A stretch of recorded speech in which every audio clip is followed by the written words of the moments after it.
어떡하긴. 네가 좀 더 잘했어야지. 정적이 길게 늘어졌다.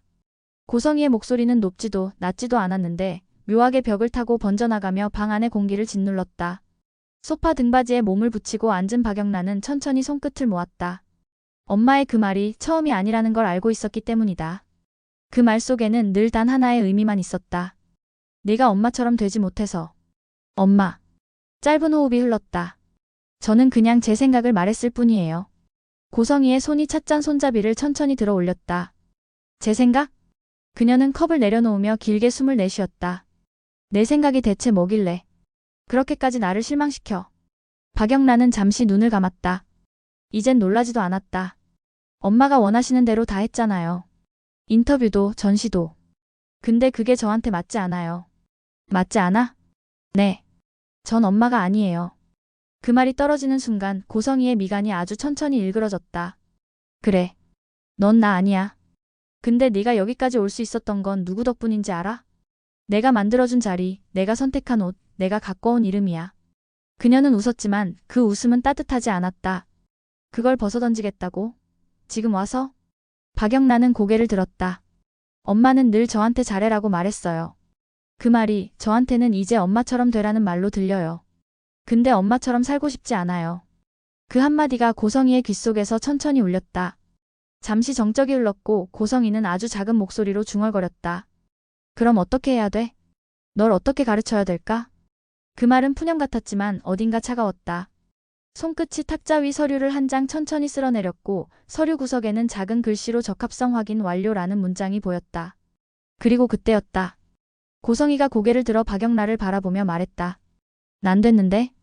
순간 그 말이 방 안의 온도를 바꾸었다. 박영란은 짧게 눈을 깜박였다. 뭐라고요? 그대로야. 난 됐어. 고성이는 잔잔하게 웃었다. 엄마는 이미 준비 다 했다는 뜻이야. 이제 네가 흔들리지 않으면 돼. 그 말투가 이상했다. 박영란은 그제야 엄마의 눈빛에서 뭔가를 느꼈다. 어디서 본 적 있는 눈빛. 그건 누군가를 위하는 듯 보이지만 실제로는 자신이 만든 세상 속에서만 모든 걸 움직이려는 사람의 눈빛이었다. 엄마. 건강검진 말이에요. 응. 저번에 왜 그렇게까지 검사하게 하셨어요? 고성이는 대답하지 않았다. 대신 웃으며 물컵을 밀었다. 그게 왜 궁금하니? 엄마가 보험도 제휴도 이야기하셨잖아요. 근데 너무 많은 걸 물어봤어요. 혈액형이랑 가족력, 알레르기, 장기 이식 여부까지. 그녀는 말을 잇지 못했다. 고성이는 미소를 지었다. 요즘 병원들이 다 그래. 걱정 마. 엄마가 알아서 다 했으니까. 엄마가 다 했다고요? 그래. 난 됐어. 다시 그 말. 난 됐어. 이번엔 그 말이 유난히 또렷하게 들렸다. 고성이는 잔을 내려놓고 조용히 손끝으로 테이블을 두드렸다. 탁, 탁, 탁. 그 소리가 심장 박동처럼 느리게 울렸다. 이제 내가 해야 할 일은 하나야. 엄마를 믿는 거. 그리고 엄마가 하는 일을 괜히 의심하지 않는 거. 박영란은 잠시 숨을 고르고 고개를 숙였다. 그리고 아주 조용히 일어섰다. 전 엄마 믿어요. 근데 엄마가 저한테 숨기고 있는 건 엄마가 저를 믿지 못해서겠죠. 그녀는 그 말을 남기고 방을 나갔다. 문이 닫히는 순간 고성이는 천천히 눈을 감았다. 그리고 혼잣말처럼 아주 낮게 중얼거렸다. 그 아이만 동의하면 돼. 조용한 응접실, 테이블 위 봉투 하나가 미세하게 들썩였다. 서류 한 장이 미끄러지며 바닥에 떨어졌고 구석엔 이렇게 적혀 있었다. 지은오 적합성 매칭 완료. 밤 공기가 차가워진 아지트 앞 골목. 지은오는 한 손으로 코트를 여미며 천천히 걸었다. 손목엔 아직 붕대가 감겨 있었고 감각은 돌아왔지만 통증은 남아 있었다. 그 통증이 마치 오늘 하루의 잔여물처럼 계속해서 심장을 건드렸다. 그때 부드러운 헤드라이트가 골목을 비추었다. 창문이 열리고 익숙한 목소리가 들렸다. 지은오 실장님. 지은오는 고개를 돌렸다. 대표님 아직 안 가셨어요? 모시러 왔습니다. 괜찮아요. 금방 걸어요. 안 괜찮습니다. 이 지역의 대답은 단호했다. 지은호는 잠시 머뭇하다가 결국 차문을 열었다. 조용한 차 안 히터 바람이 흐르는데도 묘하게 공기가 무거웠다. 이 지역은 핸들을 두 손으로 꽉 잡았다. 손목 많이 아프시죠? 괜찮아요. 의사 선생님이 내일쯤은 풀어보라셨어요. 조심하세요. 대표님이 더 조심하세요. 오늘 운전 너무 부드럽네요. 오늘은 그래야 할 것 같아서요. 왜요? 사람 때문입니다. 지은호는 고개를 돌렸다. 업무 얘기라면 내일 하시죠. 업무라고 생각해 보려 했습니다. 그 말이 남고 다시 침묵이 내려앉았다. 서로의 시선이 잠시 엇갈렸고 신호등이 붉은색으로 변하면서 차 안을 붉게 물들였다. 붉은빛 안에서 두 사람의 마음은 말보다 훨씬 솔직했다. 아지트 문이 열렸다.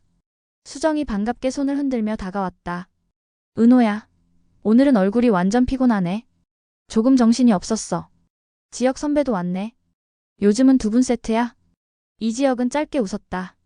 그럴 이유가 있습니다. 수정은 눈썹을 치켜세웠지만 장난을 멈추고 그럼 따뜻한 거 2잔. 커피 말고 유자차. 라고 말하며 주전자를 올렸다. 커피향 대신 은은한 유자 냄새가 퍼졌다. 그때 문이 다시 열렸다. 박성재가 들어왔다. 오늘은 웃지 않았다. 입술이 살짝 터져 있었고 눈 밑엔 그림자가 내려앉아 있었다. 본부장님 오셨어요. 지은호의 목소리가 차분했다. 은호 후배가 내리는 차는 못 마시겠냐? 그는 애써 웃었지만 웃음이 오래가지 않았다. 이지혁이 컵을 내려놓았다. 두 사람의 시선이 맞닿았다. 공기 속에서 뭔가 금속성의 긴장이 맴돌았다. 지혁아. 네. 너 요즘 책임감이 많아졌더라.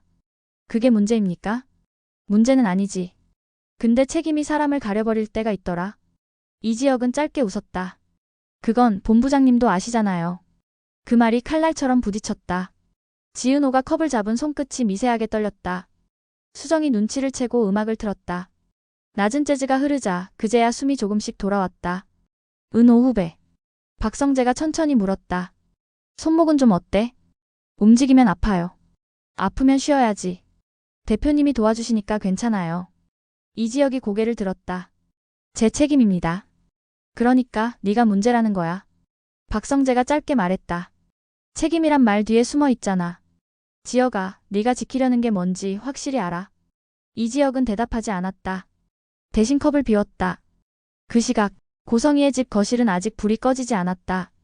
테이블 위엔 다시 봉투 하나가 놓여 있었다. 그녀는 전화를 걸었다. 네, 저예요.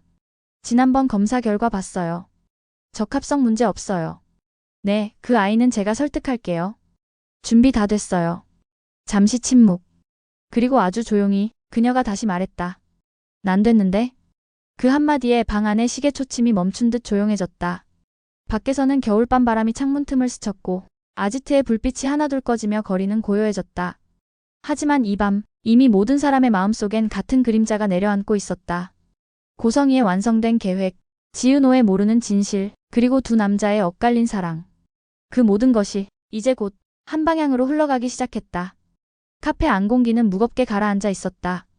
아침 햇살이 벽을 따라 번지는데도 두 사람의 시선은 한치도 흔들리지 않았다. 지혁아. 성재야.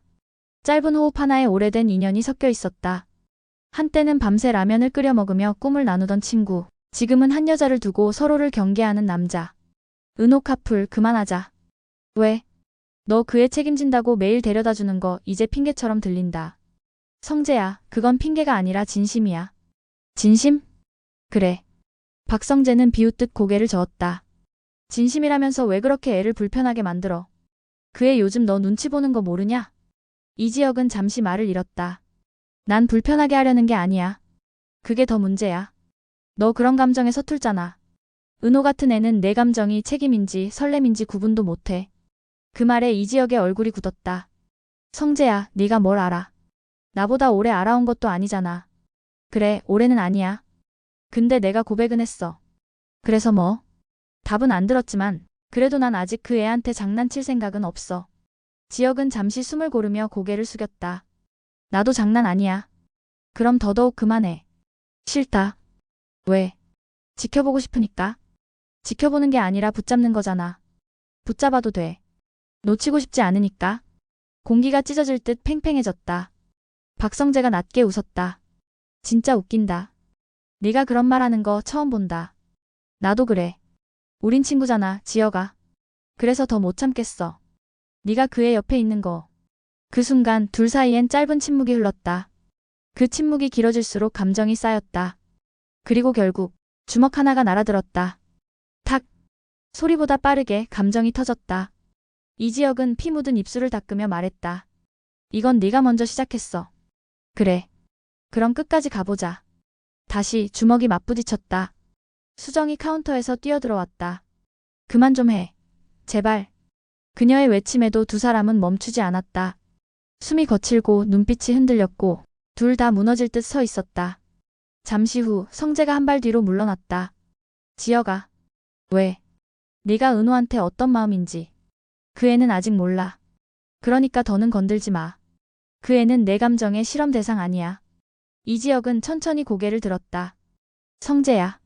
그 애가 나 때문에 다친 순간부터 나는 이미 내 마음을 통제 못하고 있었어. 그게 더 위험하다는 걸 몰라? 알아. 그래도 이미 늦었어. 그 말에 성재는 아무 말도 하지 못했다. 둘은 서로를 노려보다가 마치 같은 상처를 가진 두 사람처럼 조용히 시선을 돌렸다. 이 버전이 지은호의 중립적 위치를 지키면서 두 남자의 감정선을 현실적으로 보여줘. 즉, 내 여자야 같은 막장적 소유욕이 아니라 마음이 엇갈리는 세 사람의 불안한 균형이야. 저녁 공기가 서늘하게 가라앉은 시간. 카페 문이 열리자 은호가 천천히 들어왔다. 정리 중이던 수정이 놀란 눈으로 고개를 들었다. 은호야, 손목은 좀 어때? 괜찮아. 이제 거의 다 나았어. 그녀는 웃으려 했지만 얼굴엔 묘한 긴장감이 스쳤다. 은호가 눈치를 챘다. 왜 그래? 아무것도 아냐? 수정아. 내가 모를 줄 알아? 무슨 일 있었어? 수정은 잠시 망설이다가 낮게 말했다.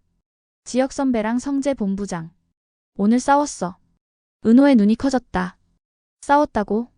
주먹까지. 피도 봤어. 그 말이 끝나자 은호의 손끝이 떨렸다. 왜 그런 거야? 은호야, 선배들도 감정이 있잖아.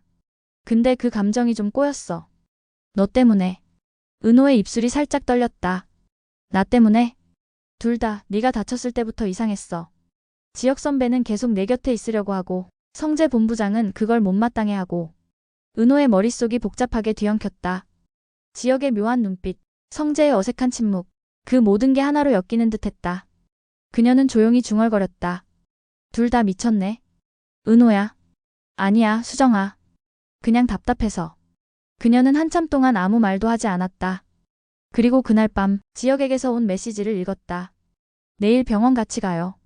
손목 검사 다시 한번 받는 게 좋을 것 같아요. 그 말이 어쩐지 이상하게 느껴졌다. 왜 또 병원이지? 지혁이 그렇게 말할 리가 없었다. 손목은 이미 다 나았고 재건 필요도 없었다. 그녀는 답장을 쓰지 않았다. 대신 고성희에게서 온 문자를 떠올렸다. 내일 오전 병원 쪽에서 확인 부탁드릴게요. 순간 두 메시지가 겹쳐지며 불길하게 이어졌다. 고성희 병원 확인. 그녀의 숨이 거칠어졌다. 이건 우연이 아니야. 다음 날 아침. 지혁은 병원 주차장에서 은호를 기다리고 있었다. 그녀는 약속 시간보다 조금 늦게 도착했다. 차에서 내리자마자 그를 향해 물었다. 대표님이 오늘 병원 가자고 한 이유, 정말 제 손목 때문이에요? 지혁이 잠시 멈칫했다. 그럼요. 왜요? 혹시 누가 얘기했어요? 제가 검사받기로 했다고. 아니, 그냥 내 생각이었는데. 그래요? 지혁은 이상한 기류를 느꼈지만 묻지 않았다. 은호는 병원 복도를 걷는 내내 불안했다. 진료실 문 앞, 그녀는 문을 열기 전 숨을 깊게 들이켰다. 안에는 이미 고성희가 앉아 있었다. 왔구나, 은호 씨. 그 미소는 여느 때처럼 따뜻했지만 그 안에는 차가운 계산이 숨겨져 있었다. 이건 잠깐 확인만 하는 거야. 어제 담당 의사님이 몇 가지 데이터가 부족하다고 해서. 그런데요. 대표님은 이 병원 담당자분이랑 예전부터 아시는 사이세요?